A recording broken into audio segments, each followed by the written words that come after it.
Hi, I'm Andy LaVallee, founder of LiveTheFast.com. What are the church teachings on fasting, and why is it needed today? The Catholic Church has a rich history and tradition of prayer, and for centuries, fasting was a big part of that history. In our modern-day church today, fasting is a lost art. It's rarely taught, and not often is it practiced. It's become so relaxed that some of us no longer honor the Eucharistic fast. Back in biblical days, fasting was a rule of life. The reality is, before every significant event in biblical history, Christ and/or his disciples fasted. This is important, so let me repeat this.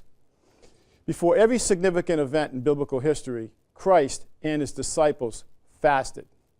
Fasting in those days was used to prepare for an event, a battle, or even a temptation. Christ fasted 40 days in the desert to successfully prepare for Satan's temptation. Fasting and prayer is the secret weapon. It's needed today more than ever. The teacher, our Lord Jesus Christ, made it a point to instruct his disciples the importance of fasting. Why? He specifically taught the disciples how to cast out demons.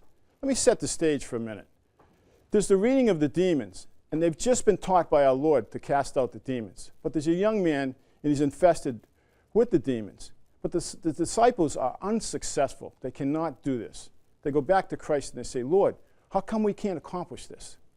And he says to them, nothing is impossible for you, but this kind does not come out except through prayer and fasting. It's a tool that our Lord has given us that we're just not using. So why not use fasting to fight the demons in today's society? Look back on Matthew's Gospel, chapter 6, and our Lord says, quote, "And when you fast, do not look dismal." And a few sentences later, he reaffirms this action by saying, "But when you fast, anoint your head." Can you see? He's not saying if you fast. He's saying when you fast. In my talks, I frequently get this question, what's the most important thing about fasting? And I always tell them, the most important thing about fasting is that you start. Let me leave you with this.